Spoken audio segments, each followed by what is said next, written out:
So just last week, if you were part of our service, you heard about Peter and the disciples walking with Jesus in the region of Caesarea Philippi and pondering Jesus' question, "Who do you say that I am?" And Peter proclaimed his answer, "Jesus, you are the Messiah, the Son of the living God." And Jesus exulted in this answer, announcing to everyone that Peter was the rock on which Jesus would build his church, and even the gates of hell would not be able to shake it. Today's reading from Matthew takes place just moments after that, and this time Peter gets it very, very wrong. I don't blame him. If Jesus is the Messiah, God's chosen one, then it would seem that things should go well for him. The red carpet should be rolled out.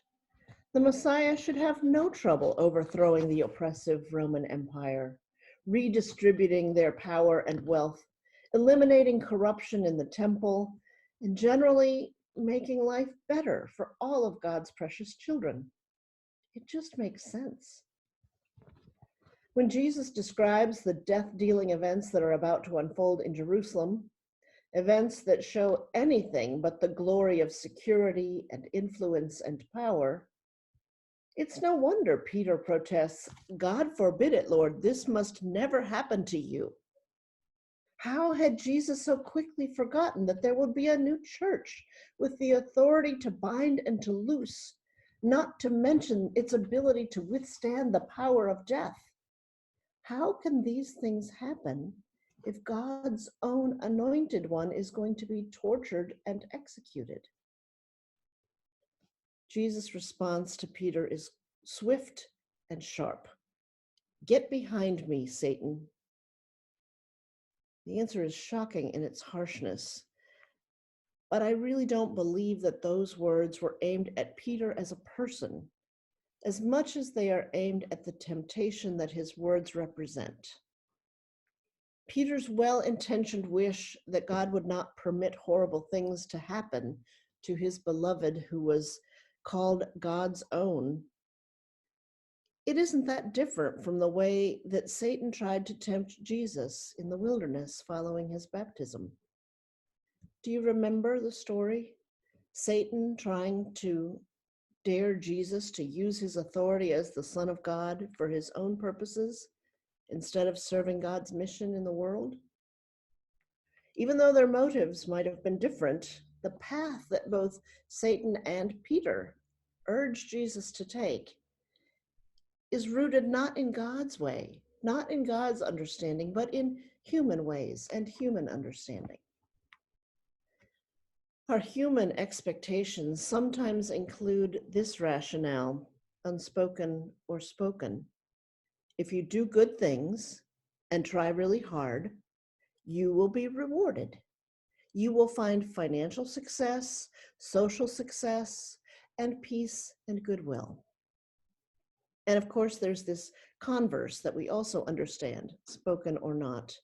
If you are poor or sick or in trouble, you must have done something to cause it. This is the human mindset, and it's been on full display this week in the news stories. Every time a Black person is shot by the police, there is a rush by many to explain why they deserved it. They were out after curfew. He was reaching for his weapon, etc., etc. If you are suffering, then you must have done something to cause that suffering. That is not God's way of thinking. I realize that I am on the verge of blasphemy and perhaps idiocy by claiming to know God's mind. But I feel quite sure that Jesus didn't operate on a quid pro quo basis. Jesus refused to fall into the tempter's trap and be diverted from God's mission when he was in the wilderness. Instead of turning stones into bread to fill his own growling stomach, Jesus freely fed the hungry multitudes who gathered around him seeking hope and healing. Instead of claiming the privileges that his godship Instead of claiming the privileges that his sonship provided, to call on God's angels for his own safety, he used his privilege to save, to heal, to restore the lives of those who were sick and marginalized. Instead of grasping after worldly varieties of power and authority, Jesus opened the kingdom to all who would follow after him in the ways of righteousness. And that's the answer right there. When Jesus expels Satan from his presence in the wilderness, he says, "Go away." But to Peter, in today's text, Jesus says, "Get behind me." The proper place for a disciple is behind Jesus, the place of a follower. Jesus doesn't break off his relationship with Peter. Jesus simply reminds him, and all the rest of us, if any want to be my followers, let them deny themselves and take up my cross and follow me. I know that the phrase, "take up your cross," has been used all too often to oppress and subjugate people, as well as to justify and even sanctify pain. So I want to say loud and clear, I do not believe that that is what Jesus is suggesting here. Asking people to deny themselves is not the same thing as telling you, forget all about yourself. And it certainly doesn't mean debase yourself. I'm guessing that most of us can think of a time when we found some value in denying ourselves. We understand making sacrifices for our family members or our friends. We find meaning in foregoing our individual rights during a pandemic for the sake of community health. We know the gift of showing hospitality, of seeking to live at peace with all, so much as it depends on us. But there are certainly times when it is hard to discern anything good coming from this. Certainly difficult at times to see anything redemptive in the suffering that we experience or witness. Suffering should be resisted, particularly the kind that comes from the actions and systems in which we are involved that increase the suffering of others. That's what Paul's letter to the Romans is all about. Jesus never asked his followers to go out and find misery. But this much is clear.